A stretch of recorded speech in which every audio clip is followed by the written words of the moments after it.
It's time to get you caught up with all things sports. Yes! Yes! Yes! Yes! On the throw-in. One thing is certain. None of this is possible without you, the listeners. From baseball, football, wrestling, and more, covering local Cincinnati sports stories, news, and highlights. Why is he always calling me meat? With your host, Justin Trento. When it's all said and done, we're going to look back and remember this is what started it all. Available on the TNC Sports Talk YouTube channel. Let's play the ball! Let's play the ball!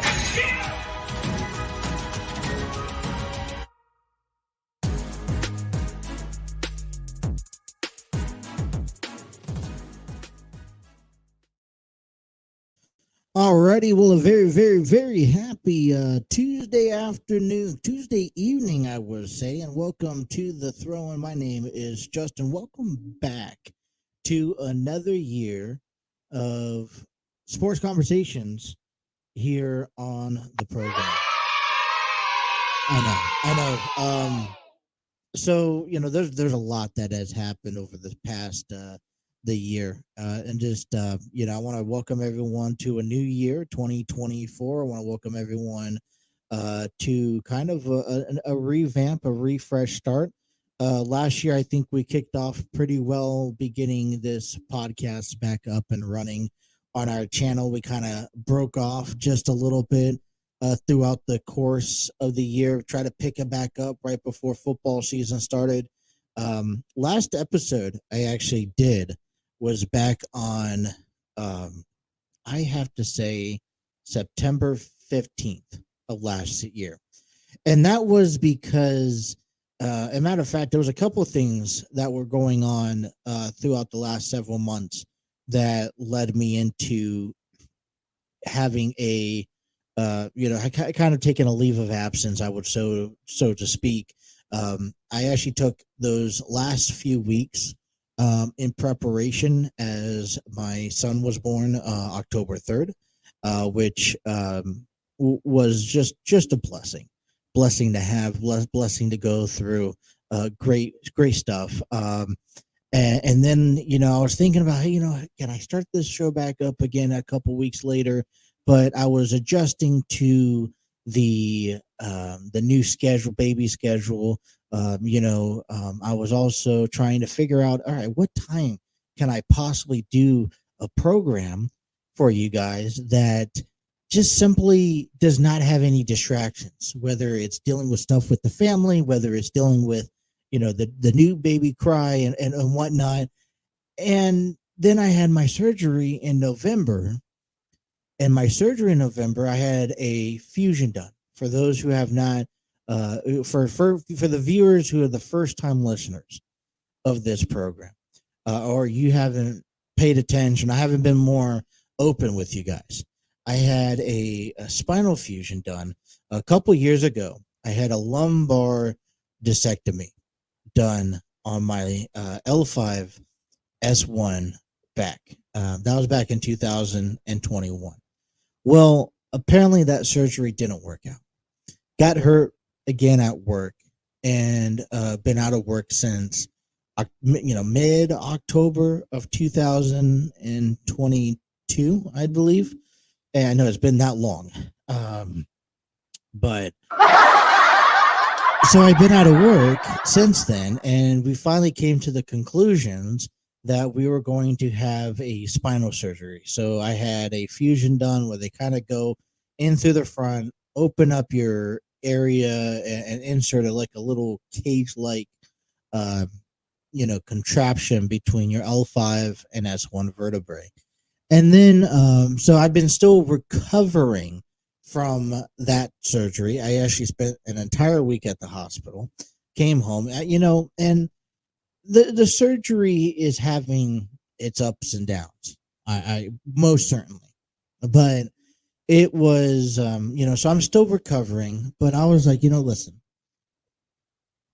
I'm caught in a catch-22. I have a lot of family-oriented goals that need to be achieved and need to be maintained throughout the course moving forward, just moving forward in general. And there's a lot more, requirements. There's a lot more commitments that I'm making that has put this show on the back burner, I would say. Well, then I come around and it's like I listen to sports shows and I watch sports all the time, and it's like this is what I enjoy doing. Okay. And I just noticed that the date of the show is incorrect, so I will change that. So if you're watching this, it will be updated. But unfortunately, at the time of this live video, the edit of the show, so we kind of go through all of this, and I'm just like I can't miss out. I have to do a program. So talking with the wife, who's been a big supporter of this program, has all right, what's gonna work and what's not gonna work. And we came to the conclusion that if this is going to work, it has to be at a time where there's no interruptions, because I just don't know a show off of a recording where I could go put 15 minutes into it and then step away and then put another 15 minutes into it. I just know from start to go, from here to finish. So we came up with the conclusion that a late night show is what is insisted in order to maintain my credibility. And so we're starting back up. It's going to be late night, Monday through Fridays, 10 to midnight, unless something comes up where we have to change ourselves.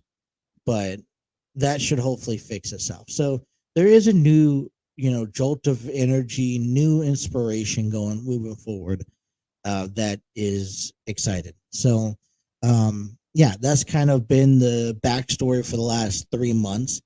And, I'm just ready to go. Last year we kicked things off with a bang, and there's a lot of sports news right now that just continue to kick things off. And especially as we get into in our opening segments, in hour number one, was the big, massive return from a former WWE champion.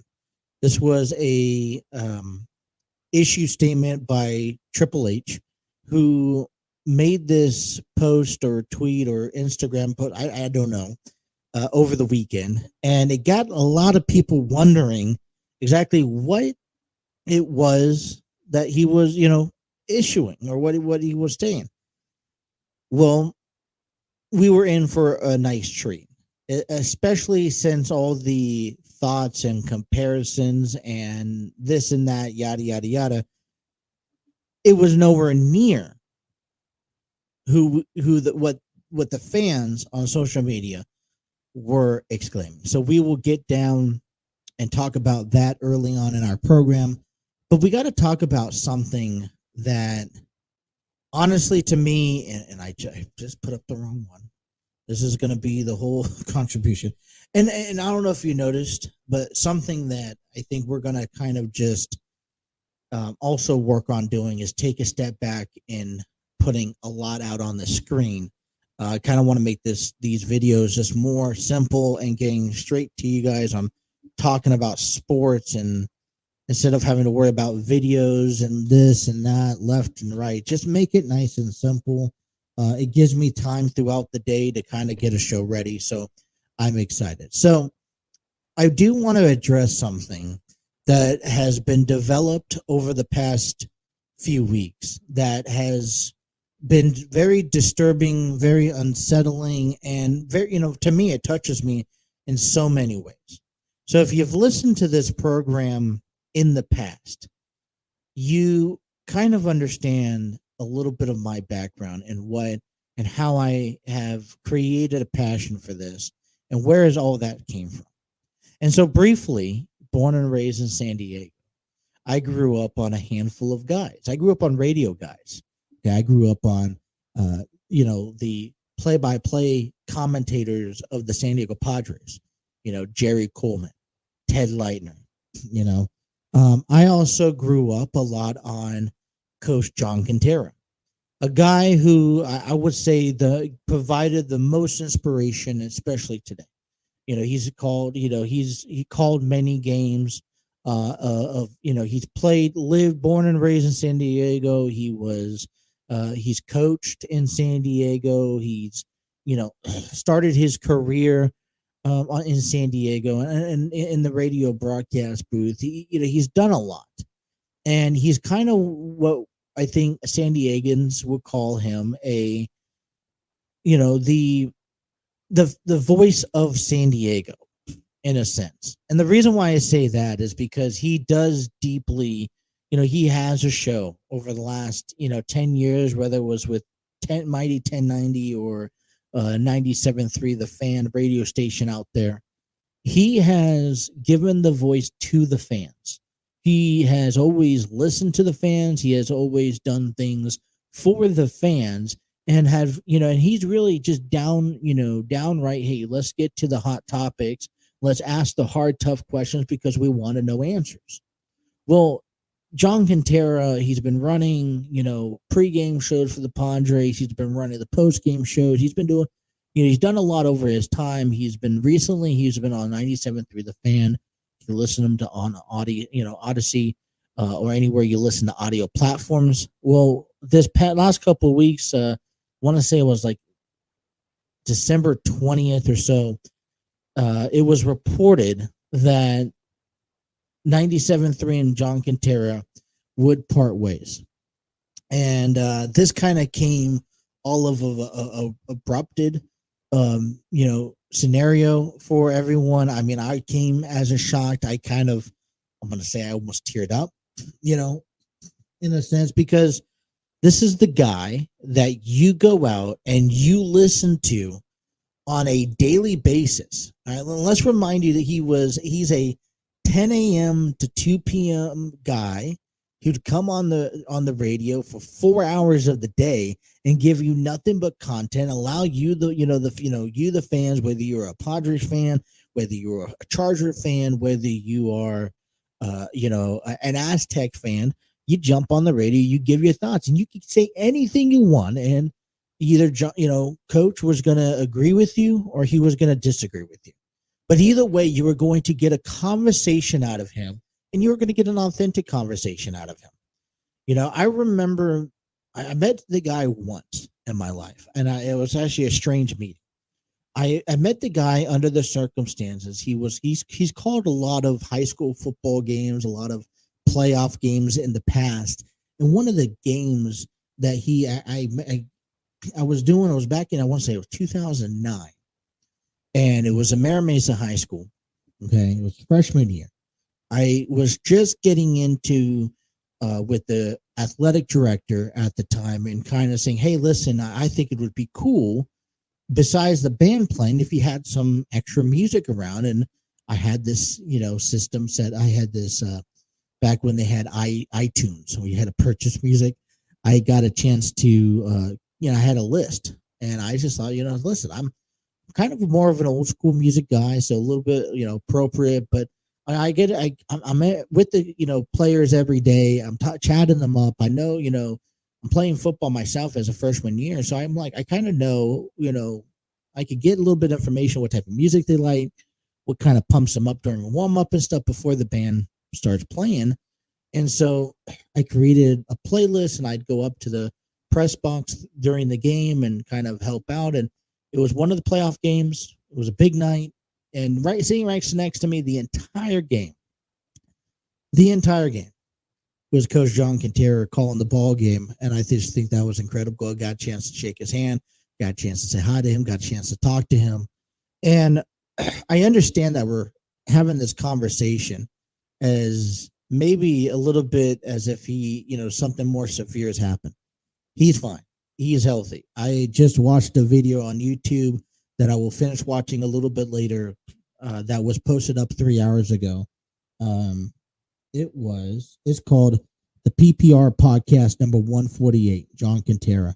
This was posted up 4 hours ago, 110 views, and he's kind of just giving everybody an update of where he's at. So I also listened to a radio show on 97.3 The Fan called Ben and Woods. They are a early morning radio show, and I got a chance to listen because I always want to I always want to know the truth behind these stories. So, you know, Ben and Woods had their boss on. His name is Adam Klug. In a way that 97.3, the Fan and Adam Klug was explaining this was that there was a decision not by the Padres, not by colleagues, but by the actual station management itself, that they were going to decide to move on from the midday radio station, and they were going to find something else to replace it with, something that could be a little bit more entertaining, maybe a little bit more enthusiastic. So somewhere in the middle of October, 97.3 The Fan and Coach kind of had a meeting, said, hey, listen, we're going to depart ways with you towards the end of the year. And as the year digressed and we get towards the end of the year, the last week of the shows were coming up before their holiday vacation. And apparently, when Coach made the announcement, obviously fans were not happy. And they, for some reason, caused them to cancel their very last show, which was Friday. It was like December 22nd. And Coach didn't get a chance to do a farewell show. It was just canceled. And so, from my understanding, there was an opportunity for Coach to join a weekend broadcast on the station, but he turned it down for bigger opportunities. I don't know. So I'm covering the story because this is, really dear for me. I think it's heartbreaking. I think it's touching because, in my opinion, we sit here, this is a guy that I think has touched the fans for decades on the radio, which is a hard thing to do. He was the number one. He ranked number one in his categories in San Diego, and it's really hard. Radio stations are very difficult, and he could do it not only by him, he could do it himself. So there was a lot of inspiration. So it touches me just a little bit because I looked up to him, and, to see him now away from, the radio right now, up in the air about what he's, able to do, what it comes his way. We don't know the future. He just turned 65 this past year, and, technically, I guess he's able to retire, but I'm sure he does not want to retire. So that's kind of my take on Coach John Quintero. If you haven't heard of him, go to one of his episodes on All Audio Podcast. You can search his name on Google. He well-known, well-decorated gentleman. And you check out some of his work. And we wish him the absolute best on the program. All right. First segment is out of the way. Let's get into the big sports. And we'll talk about coming up here after the break. We'll talk about the big news coming out of the WWE that happened Monday night. If you haven't known, spoiler alert coming up ahead. You guys are listening to the Throw-In right here on the TNC Sports Talk YouTube channel.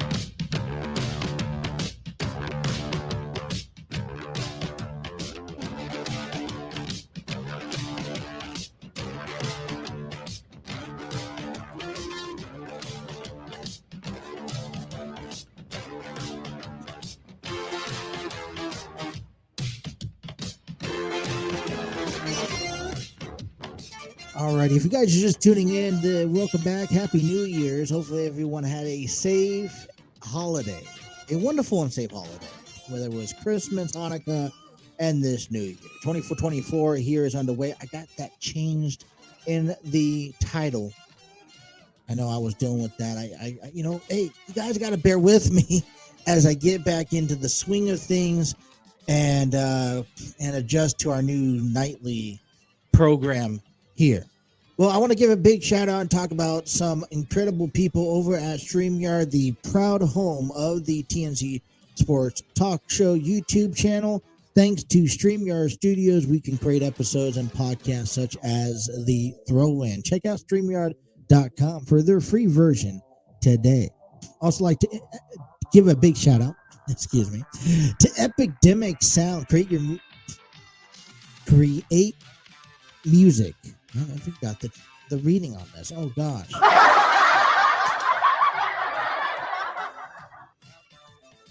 Epidemic Sound is a royalty-free music link. Check out their free option today at epidemicsound.com. I will get that correct again. It's been a while here. Also like to give out Spreaker.com from representing iHeartRadio. If you miss any of these episodes here this afternoon or this week, be sure to check out all of our episodes on audio platforms thanks to Spreaker. If you have a podcast and you're looking to upload them onto audio platforms, check out Spreaker.com. Also like to do a big last one. Change some of the, I really did change the video packages for our little breaks that we've implemented. I nothing wrong against the old ones we had, but something more simple, just complex. Hey, we're on a break. Take a moment. I will say that majority of all of our breaks are 3 minutes and above. According to what I can see here on StreamYard. Like the first one was 3 minutes, 50 seconds. I got another one coming up, maybe an hour number 2 at 3 minutes and 50 seconds. Otherwise, you got 3:05, 3:10, 3:44, 3:54. So 3 to 4 minutes are our little break in between segment sessions to kind of take a step back, go use the restroom, go grab a drink. Let's reset our brains and reset the clock for the next round of conversations here. Talking about, and we're just doing a lot of PR stuff here early on, talking about all these stuff that, everything that we have going on. Like I said, you guys are watching us on our YouTube channel. Please be sure to hit that like, share, and subscribe button. Don't forget to have those notifications on so that when we have another episode coming up, you do not miss it. You don't want to miss out. 2, we're also going live on Facebook, you guys. So if you're on our Facebook page and you're following us, thank you. But be sure to head on over to our YouTube page, follow us over there. And if you miss anything, okay, of our shows, you go back and we watch it. Well, I mentioned our audio. So after the program, whether it's tonight, whether it's first thing in the morning when I wake up, I'm uploading this episode to our StreamYard, to our Spreaker account, which then goes out there and distributes all of this. Let me just get back into it. So it will distribute. Let me see where we're going. Here we go. There we go. Audio. I want to give you the accurate information. So distribution. So our podcast is on Spreaker, okay? Apple Podcasts, Spotify, iHeartRadio, Google Podcasts. You could also find us on Castbox, Deezer, Podcast Addict, Podchaser, and Geosoft. Great website if you're looking to, if you're looking to to upload podcasts. But what I like so much about it is that if you listen, all the description, all the information is down in the description below. But here's one thing that's better. The TNC Sports Talk YouTube channel has its webpage. It's called the TNC Sports Talk Show. www.TNC Sports Talk Show. We could find all the blogs, all the videos, all the audio content, everything related, all the announcements coming your way up on the website. So make sure to check that out. And so we'll get better at this. I promise you. It's the new year. We got to find our groove. It's been well over 2.5 months since I last did an episode. And I think we just got to give a little bit of time, a little bit of credit. Nothing like a good cup of Dunkin' Donuts. Spending Christmas time with the wife and the family. Got the wife a few things. We got a new microwave. We got some pots and pans, and we ended up. She's been eyeballing a Keurig. We've been going off of coffee pots, and one thing you learn about a coffee pot takes, I don't know, 10, 15 minutes to brew a cup of coffee. Well, get those Keurigs and those pods. You get like 22 pods for like $16 at Walmart. But we like Dunkin', so we go to Dunkin' and we get those pods. And the one thing I discovered is that really takes matters of less than 2.5 minutes to pour some coffee. So 10 o'clock at night when I'm, getting up with the baby, once a night because she takes the first half, I take the second, and I'm up usually at 6 or 7 o'clock anyways. And push yourself to be up throughout the day, and then come on and do this night. One of my biggest fears is not having enough energy or being awake for the next 2 hours. And I promise you, this isn't a PR read or anything. This isn't an advertisement, but I'm sure this cup of coffee from Dunkin', the Dunkin' brand is working pretty well to get me through the night. Like I said, all this is just trying to find my groove, getting back into the swing of things.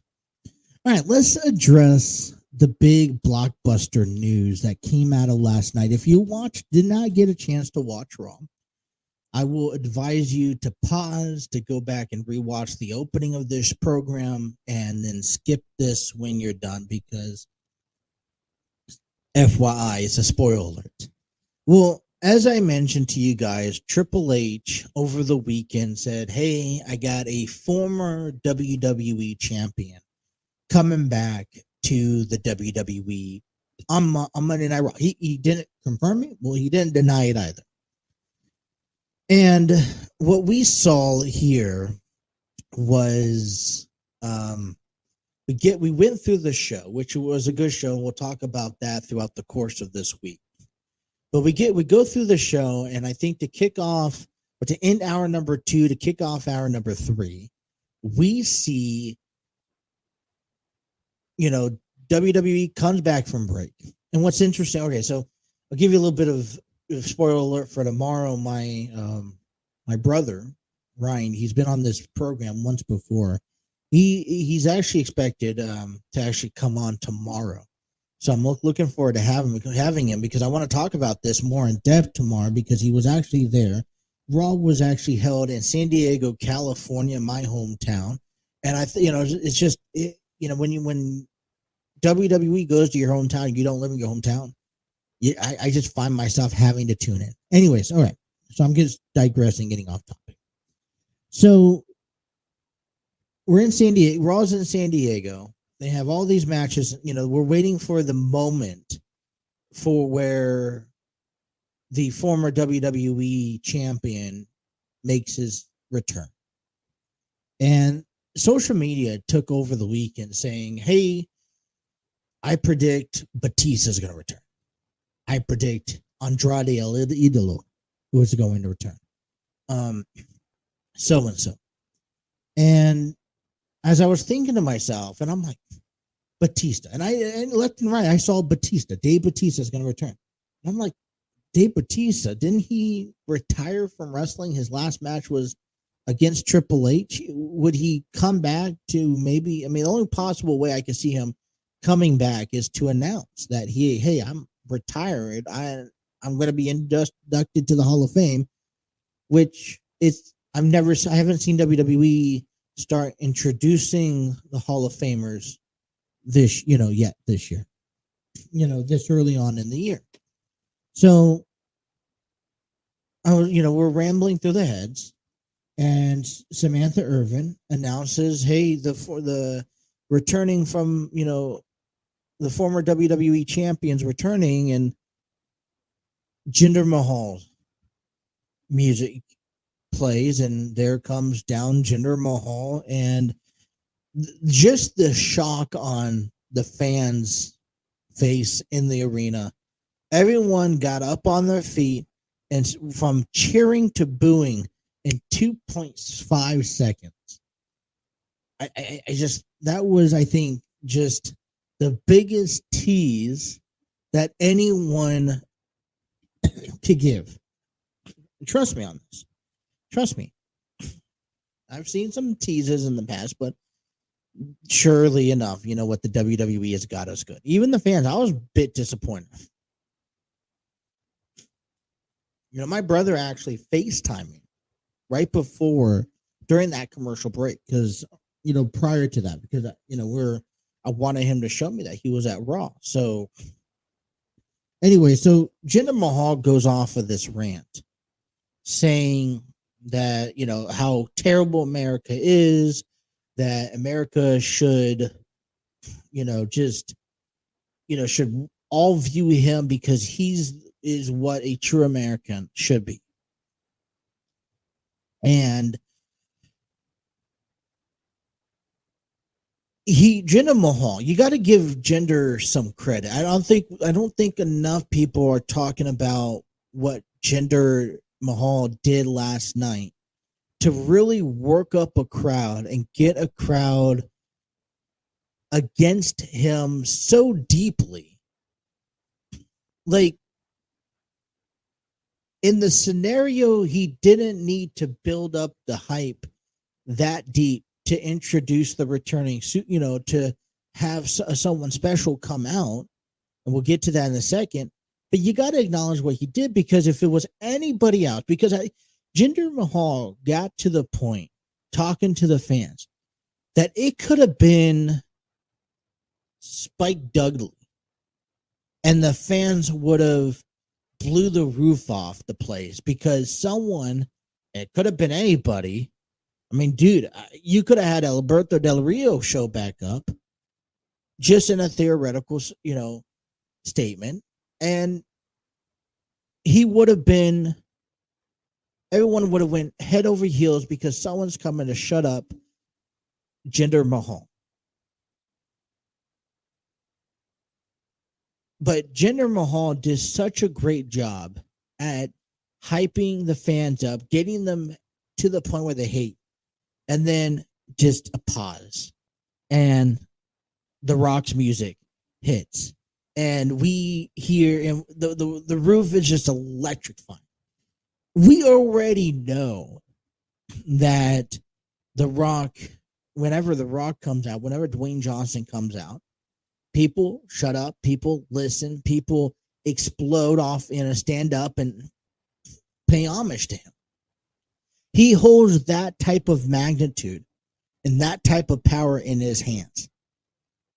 I think it was just a bit more sweet, you know, to have to come interrupt, you know, the modern day Maharaja. And what's fun is too, is that, you know, listen, then The Rock comes down to the ring and he goes on this rant for about 5 minutes, how America is great, that, you know, he's calling, you know, Jinder a day one douchebag, and, you know, you'd have to go, excuse me, you'd have to go rewatch it on Raw or on YouTube. You can find a clip on YouTube where, you know, The Rock goes and sings the ending, you know, a little cover up to Jinder, about Jinder, of the, you know, from the representing Star Spangled Banner, and you know, ends up giving him the people's elbow. Jinder rolls out of the ring, and it's what The Rock says next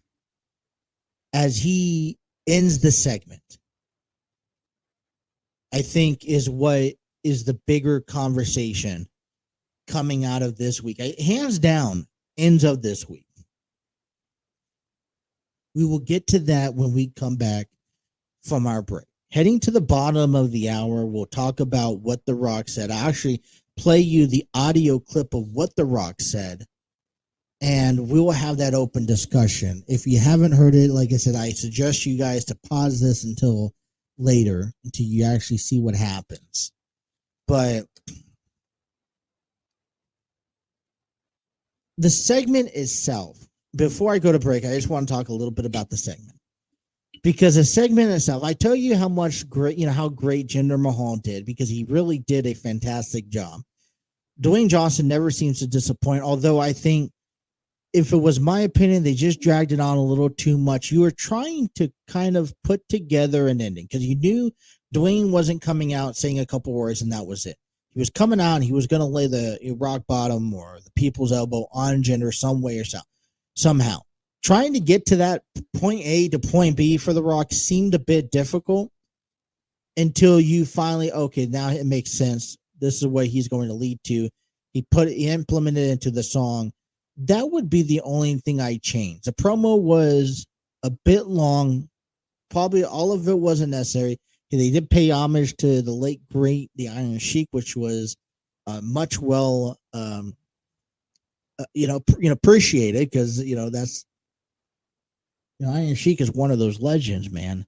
But all right, let's just cut to it. Let's take a break. Let's come back and let's review the audio and talk about what The Rock said at the very end after he laid the people's elbow on Jinder Mahal. You guys are listening to The Throw-In on the TNC Sports Talk YouTube channel.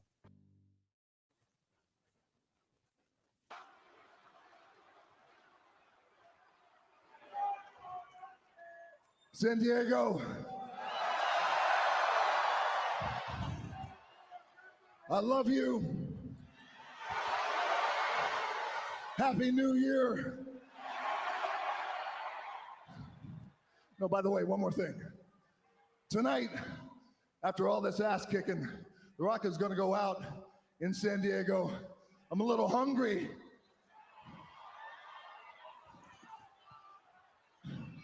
I'm going to go get something to eat. When The Rock goes out to get something to eat tonight in San Diego, should The Rock sit in a booth? Or should The Rock sit at the bar? Yeah, The Rock loves a bar too. Or should The Rock sit at the head of the table?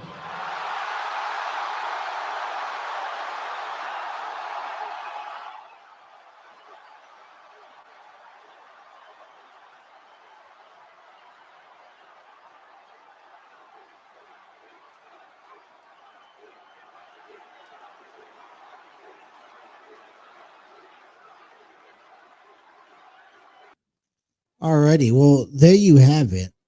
You have The Rock officially teasing, I would say, a match with Roman Reigns, asking the fans in San Diego if he should sit at the head of the table when he goes out to eat. I love Pachango Arena. I grew up and it was, the arena that I grew up. It is also very difficult. Not many state arenas that the WWE performs in does not have one of those Titantron ribbons where you could have the Raw, the logos and whatnot, running around. So it was a bit awkward seeing Raw in San Diego, but somewhat brings back so many memories and so many great ones too when you get a chance to see Edge and The Undertaker in a TLC match for the World Heavyweight Championship at, I want to say it was like One Night Stand or something like that. But the challenge has been set, no? The Raw, and the bigger question is, could we finally see Roman and The Rock? And this was this was actually kind of has developed and unformed over the last year. We, according to sources, okay, there was a statement that was made by Dwayne Johnson weeks back. I think it was on one of the college football game days, where he's sitting there and he's basically saying that there was a brief conversation about The Rock, Roman Reigns, WrestleMania. There was like one or two conversations held, but that was it. There was nothing else really ever done about it. And, the last couple of years, we kept on asking ourselves as the bloodline kept on growing, Are we seeing Rock Reigns Mania? Is that the only venue that they could possibly perform at other than maybe either Survivor Series or SummerSlam? So to kick off 2024, just like we kicked off 2023, would the fans like to see Rock, Roman one-on-one in a match? Yes. Do we have a better chance at seeing Rock, Roman in a singles match under the power of Triple H? Absolutely. And just the fact that The Rock teased that last night, I don't know where they're at among negotiations. I think we've established a few things last year was that The Rock needs time to prepare. There's a difference between being in shape and being in ring shape. And what I saw last night, okay, and this is how the beatdown went. The Rock was done singing. Jinder Mahal then attacks The Rock, pushing him over into a corner, giving him a couple of kicks to the stomach, a couple of punches. And then The Rock turns around and counters everything. They kind of mingle in the center of the ring for a brief moment before The Rock then gives them like a power bomb, lifts him up, brings him down. Then he sets up, away from the camera, by the way, the rock bottom and hits that perfectly. He jumps back on the microphone and you could tell that he's winded. Just as bad as me climbing up 3 flights of stairs right now because I'm out of shape because I'm recovering from back surgery. Is The Rock capable, and this is going to be the big question, I think, is The Rock capable of getting back into a wrestling ring shape where he can endure a typical, and you're probably asking yourself, 10, 15, 20-minute match that may or may not include outsiders, I don't know. That is going to be a legitimate question asking down the road. But I could tell you, I'm more confident that if we're going to see this match, is going to happen soon. Now, I was going to wait to continue to bring these conversations up, and I want to hear other ideas about the possibility of when and where this match will take place. But I kind of want to briefly just kind of point out something I saw earlier today that makes sense in a way, because if you see Rock and Roman at Mania and you still know that Cody in the back, in the back burner has his eyes at completing this circle of earning a title shot. What I saw was there are rumors and speculations that Dwayne Johnson will be where Elimination Chamber is going to be in 8 weeks. So hypothetically, could we see Roman The Rock at Elimination Chamber and then Cody winning the Elimination Chamber, going on to face and defeating Roman Reigns at WrestleMania? Like I said, just all hypothetical. I wouldn't see it as unrealistic. But see, I'm putting together a dream match of Roman and The Rock, which we also know the timing of the feud is ticking down.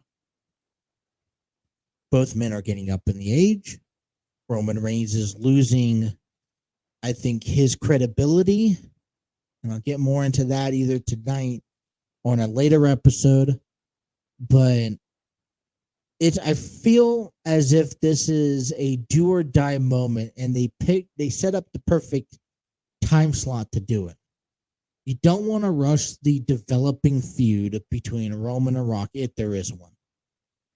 But like I've mentioned how this story has been played out a bit, Roman's getting a little too big for his bridges, wouldn't she say? He's had some family problems throughout this past year. He's had to face Jimmy and Jey Uso. He's had to, confront and faced Sami Zayn numerous times of this year. You know, Jay's ran off to Raw, and if you are the leader of, you know, a family such as this one, I don't think you allow, you know, this to get out of hand. Lately, I've also seen Roman Reigns only about his success. When it comes down to family, it does not mean nothing. He's not trying to pivot Jimmy and or Solo Sikoa to win tag team titles. Then he's not pivoting Jimmy or Solo to go after Austin Theory to win United States Championship.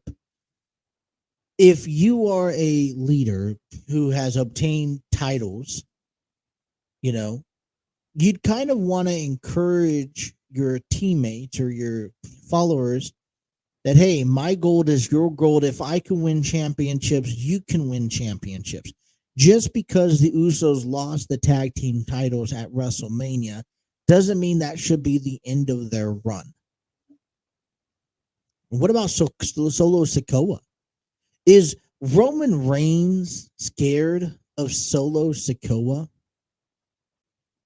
Is Roman Reigns petrified of what Solo is capable of? Therefore, you keep him in the back of your pocket under a dog leash and chain just so that you can use him, because you know that if you let him free, he may turn against you. And if you have him turn against you, he may actually be able to beat you. So Solo Sikoa could be on the table. But that's, you know, yet again, we may or may not have found Roman Reigns' opponent for WrestleMania this year. You know, there's a lot of questions as we begin this year with Roman Reigns of what could possibly come down. I will be honest, 2023 was not a incredible year for Roman Reigns in the Bloodline.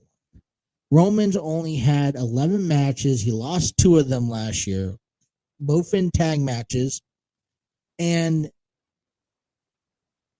you know, he hasn't really, you know, he's dealt with his family drama.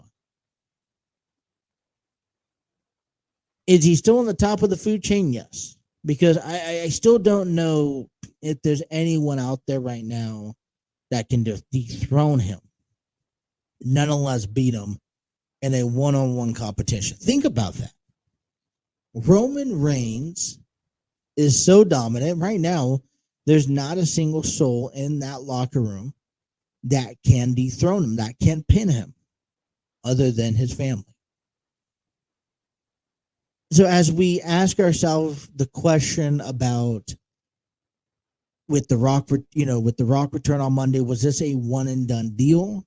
Are we expected to see The Rock appear later on down the road as we get closer to WrestleMania?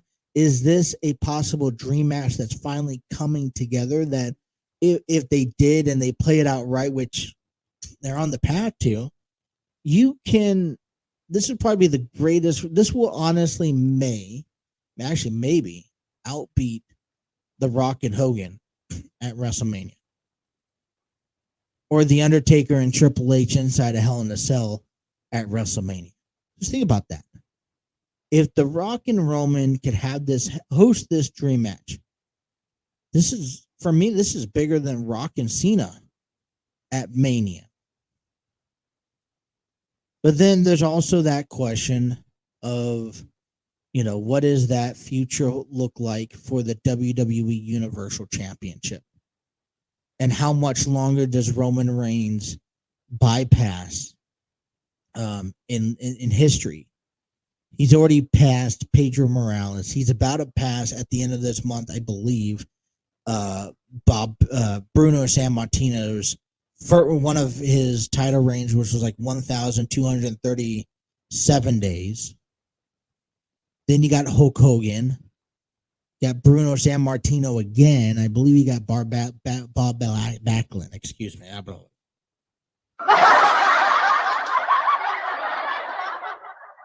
So big news coming out of Monday Night Raw.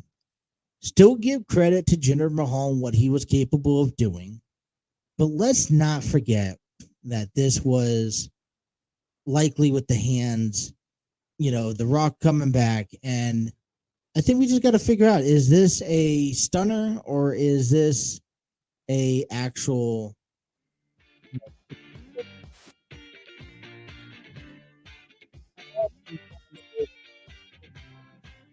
Up and really just easing ourselves nice into the program again. It's been 2.5 months since we last did a program. Let's take a timeout and regroup and refresh for the top of hour number 2. We'll change some directions and talk a little bit about football and baseball and see where things go. Okay. NCAA has a problem. I have a problem with NCAA.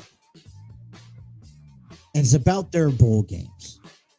And it's also about the way that games are being held. And I'll explain more here coming up here in hour number 2. You guys are listening to The Throw-In on the TNC Sports Talk YouTube channel.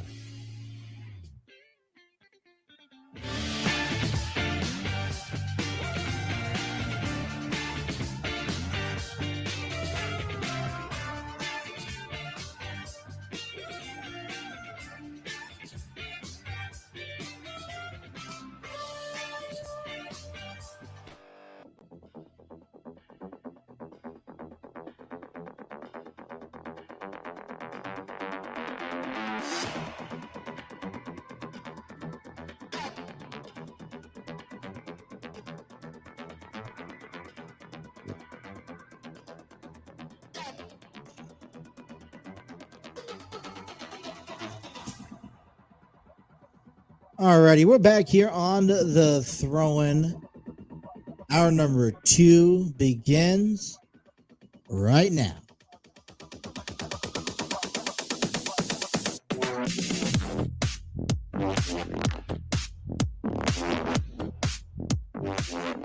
So Dwayne "The Rock" Johnson returns last night on Raw, which could lead to a Roman Reigns and The Rock feud as we head to WrestleMania 40, which is in Philadelphia. That was the biggest takeaway of Monday Night Raw, in my opinion, that really caught my attention. I think that's you talk about setting the table and the foundation for 2024 through the WWE, and this is an important week to do so. You had NXT New Year's Revolution. That was tonight. You have what? You have it's New Year NXT New Year's Evil. That's what it's called. And you have SmackDown Revolution. I mean, and this is the time of year to get excited about wrestling if you are a wrestling fan, because you have, it's been in the WWE history, every year that you have the Royal Rumble coming up at the end of this month. And then you officially start the road to WrestleMania with Elimination Chamber. And then you have WrestleMania, which is really right around the corner. We'll be here before anyway. And if this feud could happen, and last couple years we've been talking about it, we've been hoping, but we just haven't really seen any, we've been teased about it a few times. Therefore, do we talk about it because I guess, we got another tease from The Rock, and is that all it is, or is there more to it? So as it progresses, I hope it's true, because that would be a phenomenal ending because that would set up our entire 3 months of conversation of WWE talk. It'll be nothing but Roman and The Rock and all the possibilities and scenarios that could go down. And I got many takes that I could share with you. So I will talk a little bit more about WWE and Monday Night Raw, what happened, and leading into SmackDown later this week and so forth. But I have an issue with NCAA football, particularly inside their bowl games. I was watching Georgia and Florida State, which both of my next two segments and takes are going to lead right into this game. Okay. We'll have all week to talk about how Michigan beat Alabama because Nick Saban, I think, probably made one of the worst play calls in his professional history, coaching career. But we could talk about Washington and Michigan and that championship game later on this week. We got time to talk about that. But I think we have to really address the elephant in the room about these bowl games. And the simple fact is that 98% of these bowl games are meaningless. And I understand. You talk about these bowl games bringing in revenue, and I get that. But the way that Georgia beat Florida State was absolutely absurd, ridiculous, downright just terrible. And let me give you this. My best take on this is, let's go flat out and say, NCAA needs to change the dynamic of how players are being able to choose when and where they get to play. If you're asking me today, there was too many players and in this Georgia and Florida State game, at least for representing Florida State, that decided to opt out of playing this bowl game for the simple reason of one of three. They were injured, they were jumping onto the transfer portal and ready to get out of Florida State, or they were leaving college football to join the NFL. Now, I have no issue with any of them three. It's the concept that NCAA allows the football players to make the decision as when they consider the season done at the end of November, December, when they play the last game of the season.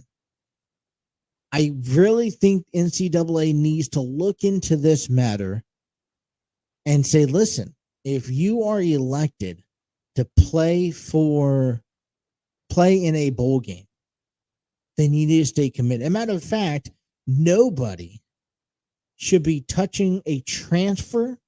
No one should be given the ability to opt out of anything.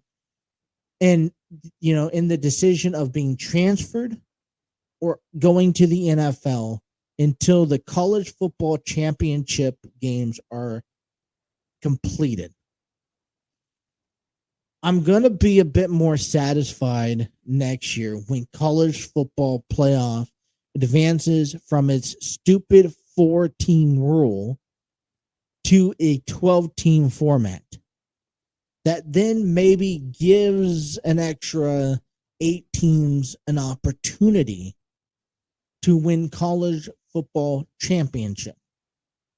And I'm still not even going to be completely satisfied when that comes around, because I don't think there's a fair opportunity among the teams who actually deserve to be in there. There's an argument saying that Ohio State should have and probably could have been in there, to being able to at least have a more variety of range of teams being able to represent. But you have to give a bit more meaningful scenarios to these bowl games, especially when they're just so random. Yes, like I said, it's about, NCAA is about the money. It's about the location. It's about what bowl game is which. It's about how many people are going to view it, where it's located at, so make sure you want to get it sold out. And I get that. But it doesn't make sense if a team is going to finish off their season and two-thirds of their starters are either out because of injury, hitting the transfer portal, so they're opting out of the game so that they don't, so they can go make their claim to the next college team they decide to play for, or they're hitting the NFL draft, so they're opting out so they don't risk injury. When none of that should be decided, if you do not allow a transfer or the opt-out decision to be made until after the college football championship is completed, and then the only reason that players should not be playing for their team that's in a bowl game is due to injury, then you would see much more compelling games. Is there other solutions on making these games more interesting? Because I don't think it's the competitiveness or the interest of these players that they don't want to play, but it's the, when you have from college to pros, and just like that, I think something down the line has to be done. And I think it needs to be taken very seriously, because the outcome of Florida State and Georgia's game, 63-3 was a bit ridiculous. And you maybe then question, well, why did Georgia not make it to college football playoffs?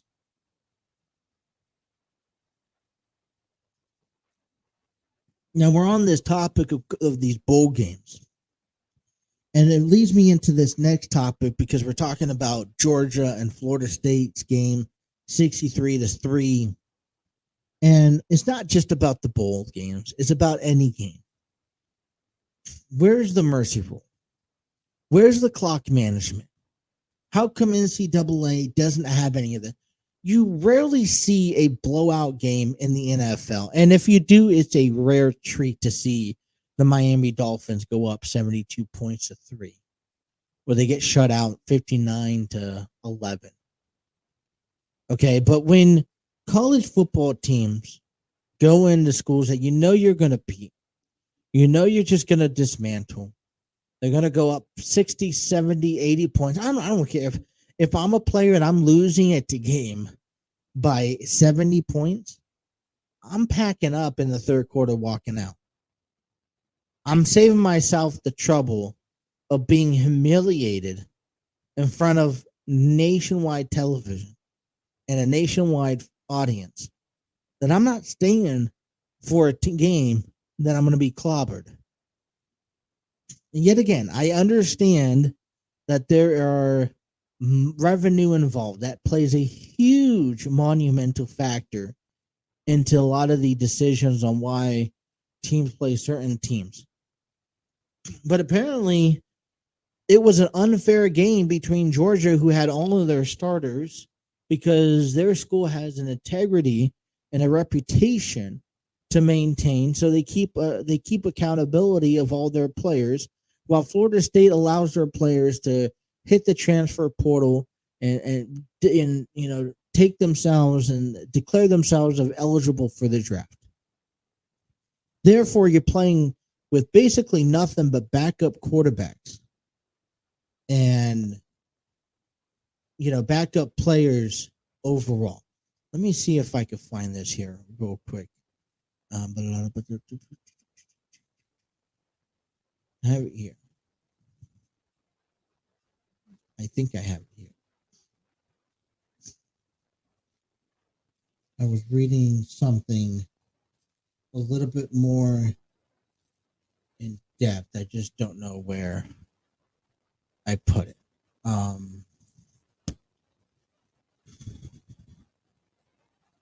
So I really want to post it up for you guys.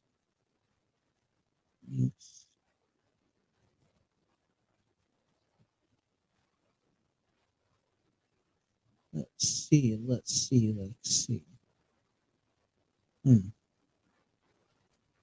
Apparently, there we go.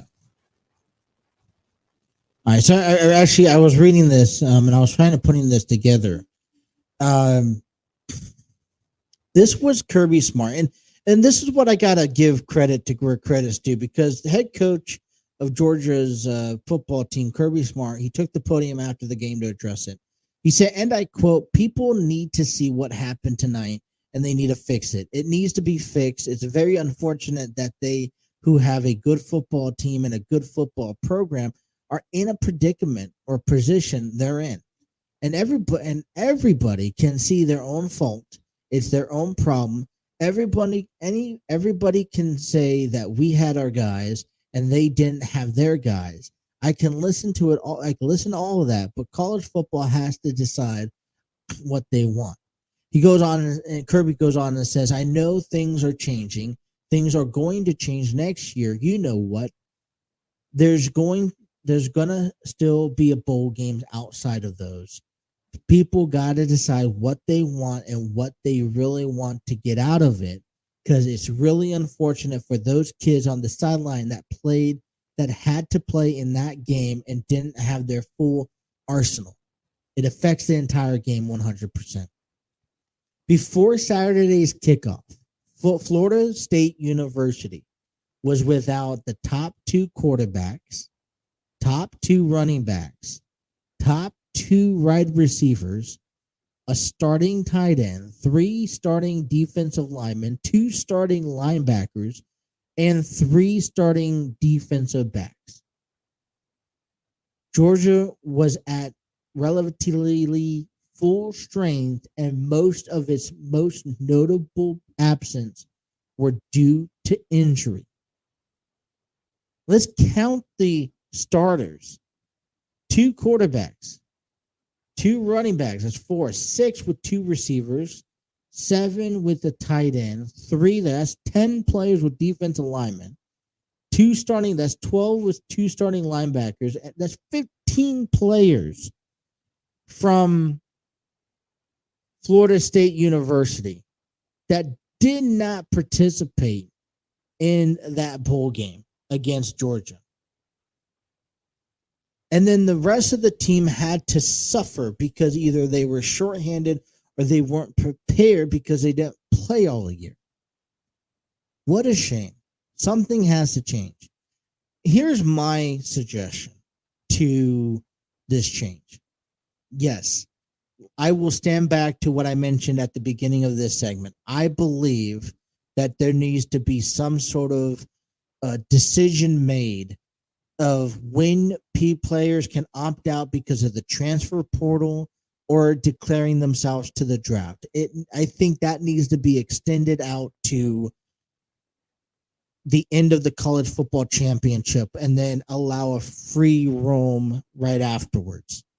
And that way, if a team is obligated to play in a bowl game, then they shall be able to have the players that they want to play unless they are injured.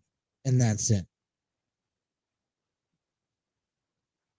I just think that was too much freedom for a team that's too good to lose by 60 points from Georgia. I mean, I know Georgia's good. It just doesn't seem. I just don't see Florida State ever in a regular season game losing to Georgia by 60 points nonetheless. The second thing that I'd, honestly offer to this and consider is some sort of clock management. Now, I understand that maybe the mercy rule is a little far-fetched, but when you start creeping up to 60 points, you may want to consider it, because at that point, you know damn well a teammate coming back from that. Okay, we're not the Atlanta Falcons. That's far-fetched to think that a college football team could come back being down 60 points at any point of the game. But I do think maybe clock management in regards to a running clock, maybe a shorten of a quarter, depending on what the lead is by a certain time, to kind of ease in, the inevitable of, hey, your team's getting blown out, we're just going to run out the clock. I remember playing high school football, and I remember if we were down by like 4 touchdowns by the fourth quarter, guess what? They're running that clock no matter if it's a first down, touchdown, incomplete pass. You just had 12 minutes to get across the field. And that was that. And maybe college football should consider it. It's not taking a whole lot away from what the game is. And it actually still completes the game, just at a much faster pace. So you're not sugarcoating. Maybe take all the timeouts away. I don't know. But NCAA has to be a bit smarter than where they're at now, or else you're going to start losing bowl games. And that's where the main moneymaker is. All right. Week number 18 is coming up here this weekend. Cincinnati Bengals is out. Baltimore Ravens clinch the number 1 seed. The Cleveland Browns are back in the playoffs. Steelers, once again, avoiding a losing season. But where does AFC and NFC scenarios in the bracket breaks down? We will break that down coming up here in our next segment. You're listening to The Throne on the TNC Sports Talk YouTube channel.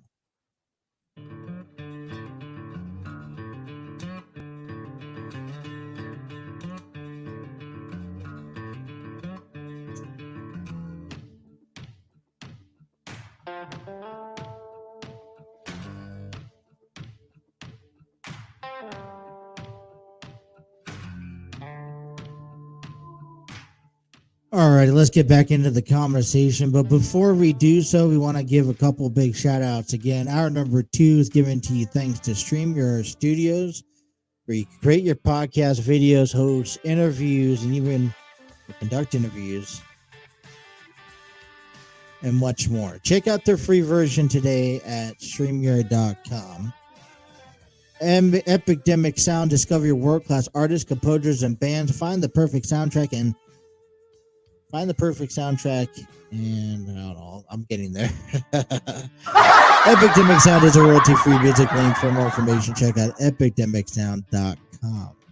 All of our new commercial breaks, videos, packages were created by Canva. Canva has the vast, wide availabilities of creating presentations, videos, documents, much more. Check out what they have to offer at canva.com. All right, so it's been a disappointing year for the Cincinnati Bengals as they officially been eliminated from the postseason thanks to losing to the Kansas City Chiefs on the road this past weekend. But the AFC North, it remains dominant.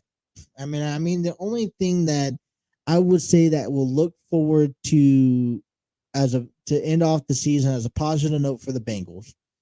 Okay, where they will finish off their season at home against the Cleveland Browns this weekend at Paycor Stadium. So if you are going to the game, if you're watching the game, if you still have a little bit of hope and faith, okay, of whatever could possibly be, I'm pretty sure they're eliminated. And we will talk about that here in a second. Finishing off the year 9-7 is, even though you're in last place and you're you would be 1-5 in conference play, would be a lot better than finishing off 8-9. Especially out of a team that was expected to be in the postseason this year. And the struggles just kept on, piling up week after week after week. And to be honest, if you want to ask me where I think the Bengals went wrong at, I don't think Joe Burrow was ever 100% healthy come opening week. And this could be the argument heading into the offseason. We could play the whole what-if game. And let's play it for a second.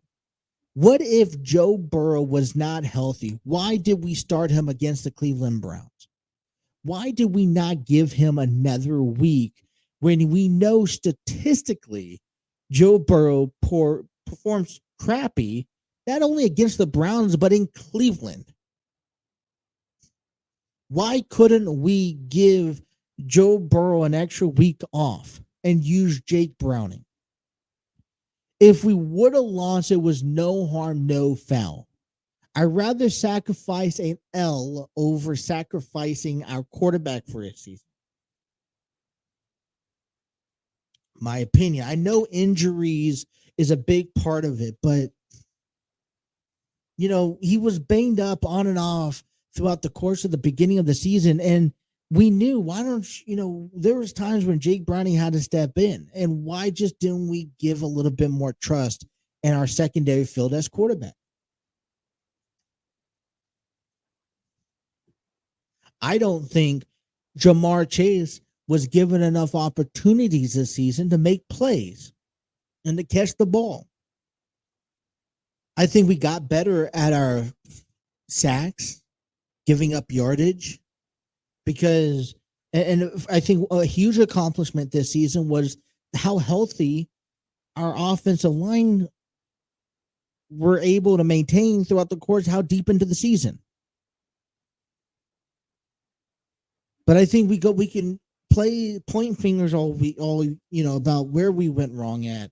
We struggled from week 1 all the way up, and even when you get a glimpse of hope, heading into last weekend, the Bengals had to not only beat Kansas City, which was possible, but they had to beat Cleveland. And right now, the Bengals are 0-5 against conference play. Very frustrating. Okay, then you needed Pittsburgh to lose against either Seattle or coming up against Baltimore, which Baltimore clinched after annihilating Miami and the Dolphins. And now they clinched number 1 seed. John Harbaugh right now, according to what he's saying in social media, that they have to play through injuries. They have to learn how to do it. They'll assess what they got in the next couple of days. And maybe some guys who really need the day off will get a day off, but realistically, you're seeing everybody out there. I'm sure Baltimore's trying to get through a week. I mean, just get through another day. And if you think about it, they do have a week off. So why rest if you don't? And Pittsburgh's trying to hold on to a postseason slot. Talking about postseason, let's take a look at the standings in the playoff picture. This is thanks to CBS Sports. Head on over to cbssports.com. So look, everything, all the news and highlights coming from in the NFL. So as of right now in the AFC, Baltimore has that number 1 seed, first round bye. It's been clinched in. They have currently a 13-3 record, followed by the Miami Dolphins, Kansas City Chiefs, Jacksonville Jaguars, and then your wild card spot, you got Cleveland Browns in 5, Buffalo Bills in 6, Indianapolis Colts in 7. Over there in the NFC, the San Francisco 49ers hold down the fort in the number 1 seed, followed by the Cowboys, Lions, and Buccaneers. In the wild card, you got the Philadelphia Eagles, Los Angeles Rams, and the Green Bay Packers. As we head down to the standings, you see that Baltimore has clinched the number 1 seed. They'll be taking on Pittsburgh. They are 3-2 in divisional play. So, look out for that. Miami, who has clinched a playoff spot, will play Buffalo. We'll talk about them in a second. Kansas City, with the victory over the Bengals this past weekend, clinched the AFC West. But there's still a lot of questions coming out of Kansas City, whether or not they are turning on that switch for the playoff times. Jacksonville has yet to clinch the South, as Indianapolis Colts and the Houston Texans are trying to also look into. So right now, that South can be up in the air for anybody. Cleveland clinched that fifth seed in the wild card, but they clinched a wild card spot. Whether it's a 5th seed, who knows? Buffalo is looking to clinch, as well as Indianapolis Colts on the outside looking in. Houston, Pittsburgh, as well. Cincinnati, you see they're 11th right now, behind Denver, has been eliminated. Like I said, the Bengals have the opportunity to finish off on a 500 season, which I think that's what we need to go into this weekend of fight. All right, let's get to the NFC. San Francisco 49ers clinch the number 1 seed as they will get the first week bye. They face the Rams. Dallas Cowboys is clinched the playoff spot, getting for a division. Detroit clinched the North. Tampa Bay is yet to clinch the South, but they hold the fourth seed. Philadelphia and the Rams have clinched a playoff spot, which leads down to to Green Bay at 8-8. Seattle, New Orleans, and Minnesota on the outside looking in. Atlanta has not yet been eliminated, but they're behind the Chicago Bears, who have. All right, so let's start off in the NFC scenarios. As you can see here, let me see if you guys can see this clearly. I'm going to take myself off the screen so you guys can see this beautifully. All right. So let's start off with the Dallas. We'll just go down the list. Dallas can clinch the NFC East Division title with a Dallas win, a Dallas tie, and a Phillies tie, or a Phillies loss. This is where it gets a bit confusing because we try to have to understand all of this, and we'll pay attention. We'll revisit this again probably tomorrow, probably Friday as well as we get closer to the time. Tampa Bay Buccaneers. All right, Tampa Bay's looking. They have that 4th seed. So how do they clinch an AFC South? Well, simply win, or you get tie, and then New Orleans loses or tie. But win would probably be the ideal fate for them. Dallas, a win would be an ideal fate because you don't want to put the hands in Philadelphia. And what's great, Dallas is over in Washington. Philadelphia is over in New York to face the Giants. Tampa Bay could clinch a playoff berth with a Tampa Bay tie, Seattle loss, Green Bay loss, or tie. So I don't like that scenario. So it may be, hey, let's win the division because we don't know how Seattle or Green Bay are going to play. Philadelphia could clinch a title with a Philly win, Dallas loss, or tie, or a Philly tie, Dallas loss. Green Bay Packers can clinch a playoff berth with a win. Simply, just win. They can tie under Seattle's loss or tie, New Orleans loss or tie, Tampa Bay loss or tie. Minnesota, they could also clinch a playoff spot if Minnesota, Seattle, or Tampa Bay or New Orleans loses all at the same time. Seattle could clinch a playoff if Seattle wins, Green Bay loses, or Seattle ties, Green Bay loses, Buccaneers, Saints lose or tie. The Saints can clinch a division title with a win and a Tampa Bay loss, or a tie for New Orleans.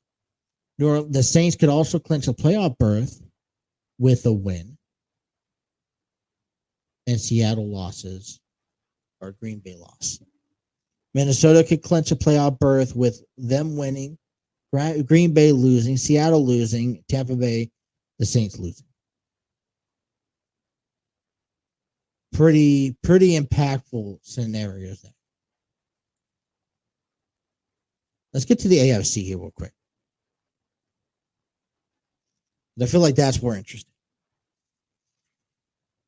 Miami could clinch an AFC East division title with a Miami win.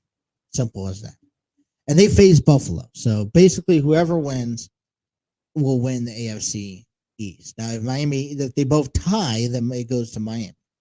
Jacksonville can clinch a division with a win or in the Houston tie, which, one of them is probably going to walk out as a winner.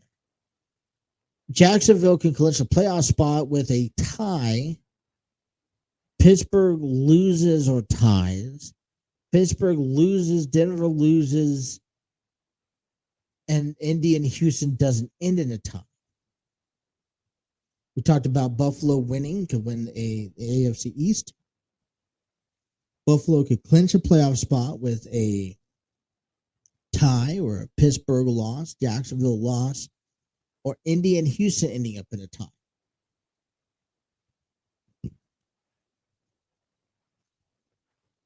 So if Buffalo wants to get into the postseason, they got to win the division. Because I wouldn't bank on Indy Houston tying their game Pittsburgh may come away with an L, being on the road in Baltimore.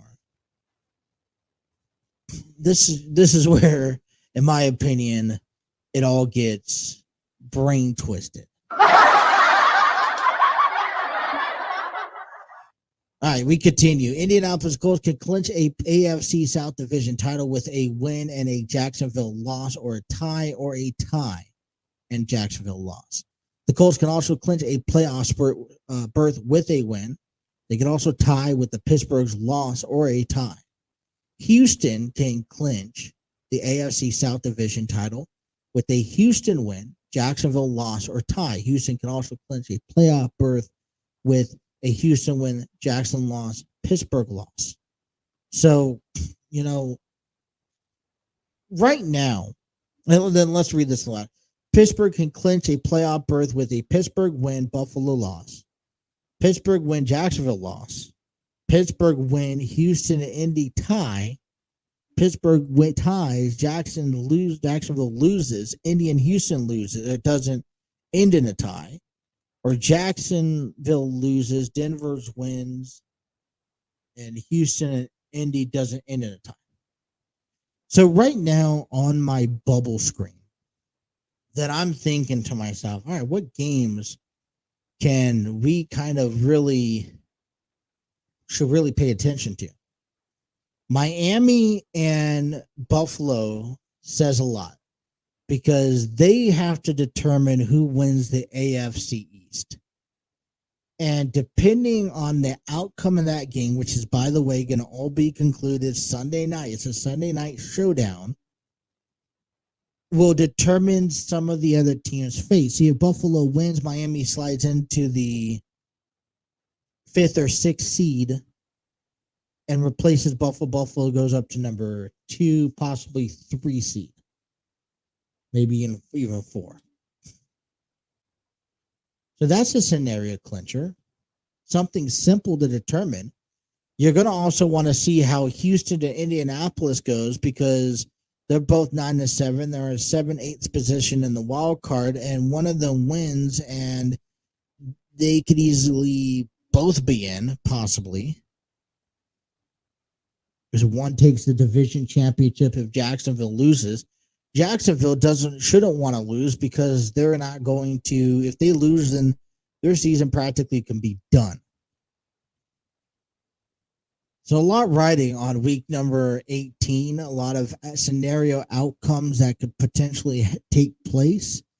Begin Saturday, NFL has a doubleheader. You have Pittsburgh and Baltimore as game number 1, and then you got Indy and Houston, game number 2. So AFC will be partially determined until Sunday night. And then you got the playoffs next weekend. So there you go. A lot of great stuff happening. All right, let's take the last break of the day. Come on back and give you our closing statements and whatnot. You guys are listening to Throw One on the TNC Sports Talk YouTube channel.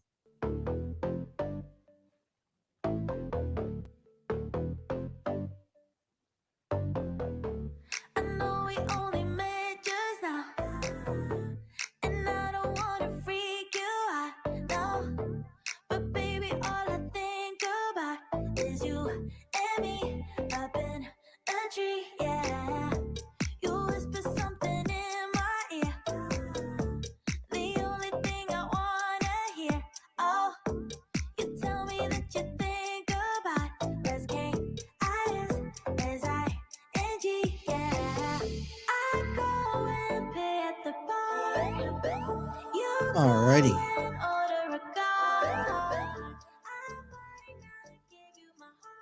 So, we're wrapping up bottom half of hour number 2. We're bottom half of the first episode back on this new year. And I tell you, we got to readjust. It's going to take some time. From my understanding and how this schedule may or may not work out, I'm actually very excited. I'm trying to collaborate with my brother, Ryan, who lives out in San Diego. He's interested in joining our program, and the reason, and it may, like I said, it may not work. I can't tell you. But hopefully we could work something out where he can start coming on our show talking about wrestling, football, baseball. Yes, we'll be able to cover the Cincinnati Reds and the Bengals, but to be able to cover everything that's going on in San Diego as we open up the program tonight, talking about Coach John Quintero being relieved of his radio duties at 97.3 The Fan, and that kind of controversy that spills. And, you know, there's so many mixed emotions about that. But, San Diego is one of a great sport location, and it kind of gives us a difference difference of opinion, difference of matter from a West Coast to an East Coast perspective in the world of sports. So hopefully he is expected to come tomorrow. At least that's what he said. We're working out the kinks in the middle of all of this, and if he does, I'll be able to get his take. He was actually at Monday Night Raw last night, who witnessed the return of Dwayne Johnson, who basically called out Roman Reigns, and he teased about sitting at the head of the table. And now you can't help but to think that we could see Roman and The Rock at some point this year, hopefully WrestleMania. Like I said, I threw out a crazy idea that Rock and Roman at Elimination Chamber, CM Punk wins Elimination Chamber, and then Cody Rhodes wins Elimination Chamber, and then you see Rhodes and Reigns at WrestleMania, and it comes right back to a full circle. But one of the questions we'll talk about down the road, if this is a feud that we could see happening, is this a one match feud? Is this 2 matches taking place throughout the year? Is this a 3 match feud? And if so, who is the one to go over? And if you're going to have the first match, I just can't see them having a one and done at Elimination Chamber when you could have it at Mania, which is in Philadelphia. But I could be wrong. We can definitely see this feud develop over time. Maybe this is when The Rock handles, Roman takes number 1, but then The Rock meets him at Mania and dethrones him, and then Roman takes number 2, and then you'd have to have one more to fill it out. It would potentially, I think, be bigger for Roman to win, in my opinion, but I'm getting too far ahead of myself because this could just potentially be speculations. So I guess we're just going to have to wait and see what they say. But we'll cover a little bit more about Raw, what happened last night, Seth Rollins versus Drew McIntyre for the World Heavyweight Championship. Rhea Ripley successfully defended her title against Zoe Stark. I tell you, it's been a very big week already in the world of sports. Feels like every beginning of every year, this is kind of, you set the tone, you set the bar of what is expected to happen in this year. And at least for Raw, at least for the WWE, the bars have been placed up pretty high, damn highly. And yet we haven't seen SmackDown yet what they could come. Same thing for college football. Michigan beat Alabama. We'll talk about this. Man, I just don't know what Nick Saban was thinking when he came down to a 4th and goal at first play. He tried to validate. If I could find it, I'll read it to you. He had a validation on why he was going for it on 4th down. Well, he had to go. It was a game-winning score. It was the last play of the game because they went to overtime. Michigan scored, and they had to stop Alabama. Alabama was 4th and goal on the 4-yard line, and you could have played it safe and passed it at least. But this was a pretty quick indication that they were running it because Milrow just snapped it, went, and that was it. And he was just stopped. There was just nobody. All the gaps were filled, and it was almost like an embarrassing play, in my opinion. So, yeah, that's kind of, unfortunately, that's kind of where I stand at that. But we'll have to see. I mean, Michigan will go on and take on Washington, which I think, both college football semifinal games was played fairly rarely. I liked both of them. Although I didn't watch the second one as much, I kind of just tuned in and out. And now we just wait to see them play next Monday, which would be a sight to watch. And I'm going to go out there and say I think it's Michigan's year. So unless something really goes abruptly wrong, Michigan should walk away with this one, and then we could get into the conversation about Jim Harbaugh and what he's going to do after he's done with the season. But hey, I know it's a white background. Man, I'm not used to it. I actually, back in October, I moved, before my son was born, I moved my desk area back to my bedroom. And I was thinking I was going to go out there for a while. But as we learned, he's getting too big for his bassinet. So we have a pack and play that has been transversed into a crib setting that has actually replaced where my desk used to be at. And one of the configurations why we're putting it out here is because we have, so that I'm not interrupting them while they're trying to sleep at 10 o'clock, 11 o'clock at night. So the only downside of this is that I have my daughters that sleep out here in a living room on air mattresses that would normally fall asleep on the couch watching movies, but they're going to have to get to enjoy the lovely way of me going to sleep to my voice. And so they're going to have to get used to that, and we'll see how that goes. But a late night sports talk is kind of where we're at right now in our program. And unfortunately, it's not unfortunate. I think it's a new adjustment for me because I'm used to covering all these sports and the games and the predictions and whatnot before the games happen. And now when we're talking about it, a lot of these games are actually going to, still happen late at night, especially when we get to baseball. We'll be talking about it and the Reds will be done playing, or they'll be on the East Coast playing. I like to talk about it beforehand, but unfortunately this is with the hand that we're dealing ourselves at this moment, which isn't bad. I'll get more stuff up in the back, probably working on that tomorrow. Be sure to hit that like, share, and subscribe button if you haven't done so. If you missed tonight's episode, you can always go back and watch it. We will be downloading and uploading this episode to all of our audio platforms, thanks to Spreaker.com.